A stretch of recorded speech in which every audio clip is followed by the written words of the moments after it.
2025 भर्तियों का वर्ष आज ही सुनिश्चित करें अपना सिलेक्शन और डाउनलोड करें तैयारी कर लो ऐप। हाई कोर्ट ने एसआई भर्ती रद्द कर दी है और कोर्ट ने डायरेक्शन दिया है कि जो नई भर्ती आई है 1015 पदों की, उसी के साथ ये भर्ती होगी और ये पद उसमें जोड़े जाएंगे।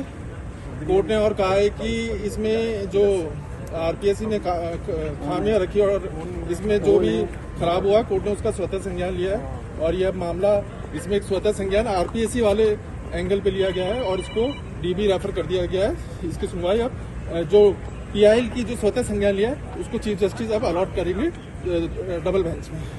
बाकी कोर्ट ने स्पष्ट भर्ती रद्द कर दी है। कोर्ट ने कहा है कि इसमें आरपीएससी के जो मेंबर्स हैं उनकी बहुत बड़ी संलिप्तता थी। कोर्ट ने यह भी कहा है कि 6 आरपीएससी मेंबर्स की संलिप्तता थी। तत्कालीन जो चेयरमैन थे उनके घर पे बाबूलाल कटारा और रामराम राय का गए थे कुछ बच्चों को फेवर करने के लिए। कोर्ट ने कहा है कि उनकी भी संलिप्तता है और पूरे प्रदेश में इसका प्रचार हुआ था और पूरे प्रदेश में पेपर फैला था। ब्लूटूथ गैंग को भी पेपर गया था।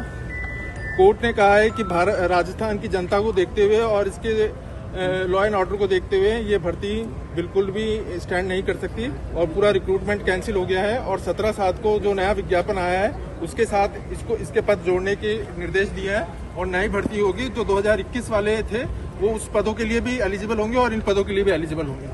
जिनका आयु निकल गया है वो भी, हाँ जी, ये पद उसमें जुड़ जाएंगे। जो 1015 पद थे उसमें 859 पोस्ट जुड़ जाएगी और सभी को उन पद के लिए शामिल करा जाएगा। 2021 वाले भी थे उनको भी उसमें जोड़ लिया जाएगा। आरपीएससी को लेकर भी टिप्पणियां की है। आरपीएससी को लेकर विस्तृत टिप्पणियां हुई है और उस पर सुमोटो भी लिया है।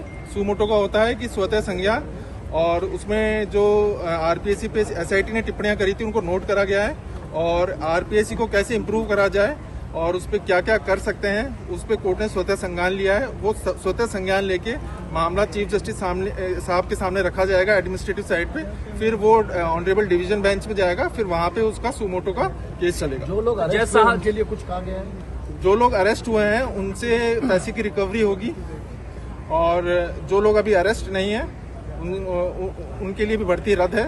उनके खिलाफ कोर्ट की कोई टिप्पणी नहीं है, लेकिन कोर्ट ने जनहित को देखते हुए इस भर्ती को रद्द करा है।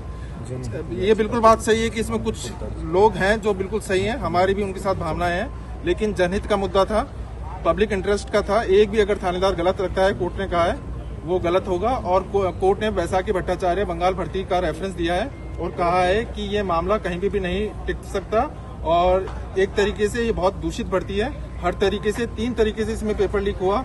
एक आरपीएससी मेंबर्स, आरपीएससी 2 मेंबर्स ने पेपर लीक करा, फिर डमी कैंडिडेट्स बड़ी मात्रा में बैठाए गए और फिर इसमें जगदीश बिश्नोई गैंग और जो अन्य गैंग है।